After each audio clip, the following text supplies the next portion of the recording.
ओम नमो भगवते वासुदेवाय। ओम नमो भगवते वासुदेवाय। नमस्कार, जय श्री राम। आप सभी को कार्तिक पूर्णिमा की हार्दिक शुभकामनाएं व बधाइयाँ। चतुर्मास बीत चुका है, प्रबोधिनी एकादशी हो चुकी है और इसी के साथ श्री हरि नारायण विष्णु जाग चुके हैं। अब समस्त सृष्टि में सभी घरों में मांगलिक कार्यक्रम पुनः प्रारंभ हो चुके हैं। जब भी बात आती है मांगलिक कार्यक्रमों की तो उसमें गृह प्रवेश, मुंडन और सबसे महत्वपूर्ण बात होती है विवाह संस्कार की।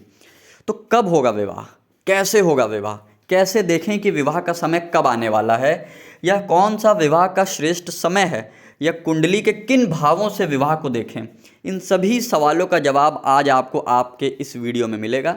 तो अंत तक वीडियो में बने रहें। तो कुंडली में विवाह योग, सबसे पहले तो यह देखना जरूरी है क्या कुंडली में विवाह योग है कि नहीं है। पता चला कुंडली में सन्यासी का योग है, संन्यास्त होने का योग है और आप विवाह देख रहे हैं। क्या पता किसी कुंडली में विवाह का योग ही ना हो। तो आइए प्रारंभ करते हैं। जैसा कि मैं पहले भी बता चुका हूँ, कुंडली में कोई भी योग, दुर्योग या कुछ भी आपको देखना हो, उन सब से पहले आप लग्न लग्नेश को देखिए। लग्नेश कौन होता है, पहले की भी वीडियो लेक्चर में मैं बता चुका हूँ, एक बार पुनः दोहरा देता हूँ जो दर्शक आज इस वीडियो को पहली बार देख रहे हैं। ज्योतिष शास्त्र में कुंडली में 12 भाव होते हैं, प्रत्येक भाव का एक स्वामी होता है। जन्म के समय पूर्व क्षितिज पे जो राशि उदय होती है, आपके जन्म के समय पूर्व क्षितिज पे जो राशि उदय होती है उसी को लग्न राशि कहा जाता है। जैसे ये आपके सामने एक चार्ट खुलकर आया है जहाँ लिखा है फर्स्ट हाउस। आप अपनी कुंडली खोल लीजिए या किसी सॉफ्टवेयर से आप बना सकते हैं। तो जहाँ फर्स्ट हाउस लिखा है वहाँ पे जो भी नंबर लिखा होगा 1 से लेकर 12 तक, अगर 1 नंबर लिखा है यानी आप मेष लग्न के हैं, it means your ascendant is Aries. अगर वहाँ 3 नंबर लिखा है it means you are Gemini ascendant, यानी आपका मिथुन लग्न है। लग्न अलग होता है, राशि अलग होती है।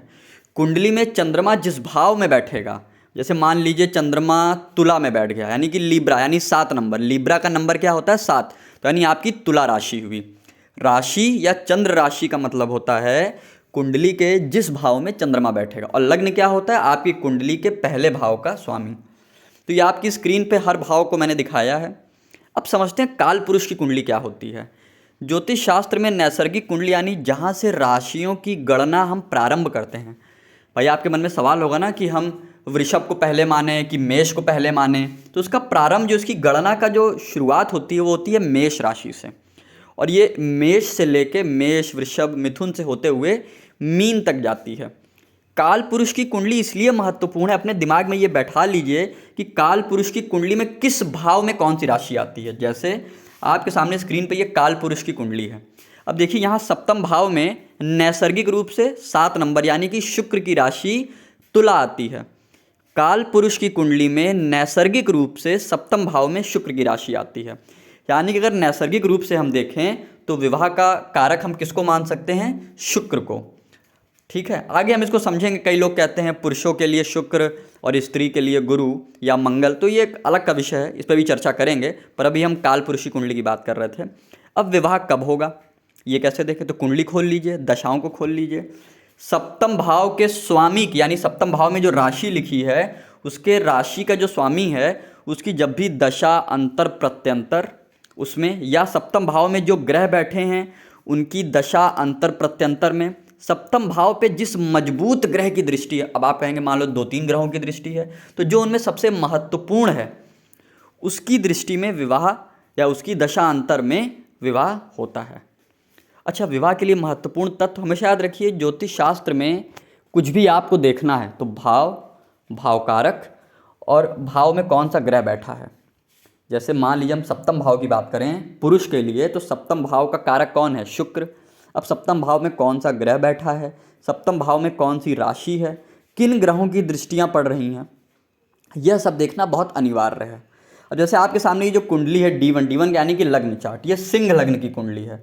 यहाँ देखिए सप्तम भाव में कौन सी राशि है, यहाँ सप्तम भाव में कुंभ राशि है, 11 नंबर लिखा है ना सप्तम भाव में। अब इसका मतलब कि जातक का विवाह कब होगा, इस जातक का विवाह जब भी शनि की दशा, अंतरदशा या प्रत्यंतर दशा आएगी तब, या गोचर में जब शनि सप्तम भाव के ऊपर से गुजरेंगे। ठीक है, तो उम्मीद आपको समझ में आ गया होगा। इसी प्रकार मान लीजिए यहाँ पे कोई ग्रह बैठा होता, जहाँ 11 नंबर लिखा है, मान लीजिए वहाँ कोई ग्रह बैठा होता, तो वहाँ हम क्या कहते कि अगर वो ग्रह मजबूत होता तो हम ये कहते उस ग्रह की दशा अंतरदशा में विवाह संपन्न होगा। या मान लीजिए यहाँ पे किसी ऐसे ग्रह की दृष्टि पड़ती जो बहुत मजबूत होता षडबल में, तो हम कहते उस ग्रह की दशा अंतरदशा या प्रत्यंतर दशा में विवाह होगा। ठीक है। अच्छा, विवाह के लिए वर और वधू दोनों की कुंडलियों में स्थिति हमें देखनी होती है। जैसे ये एक वृश्चिक लग्न की कुंडली है, यहाँ पे अगर आप देखें तो सप्तम भाव के स्वामी शुक्र बनते हैं। शुक्र कहाँ बैठे हैं? तो शुक्र एकादश भाव में बैठे हैं सूर्य के साथ। अच्छा, तो अब यहाँ हम विवाह के लिए देखें तो जब शुक्र की दशा अंतरदशा, लेकिन एक चीज़ और, शुक्र बैठे कहाँ हैं? शुक्र बुध की राशि में बैठे हैं, यानी कि कन्या में। तो जब बुध का दशा अंतरदशा या प्रत्यंतर आएगा तब भी विवाह हो सकता है, क्योंकि शुक्र कहाँ बैठे हैं? शुक्र जाके बैठे हैं बुध की कन्या राशि में। अच्छा, विवाह के लिए एक चीज़ कही जाती है, सप्तम भाव में एक से ज़्यादा, पहली बात तो कोई ग्रह सप्तम भाव में ना हो तो ही अच्छा है।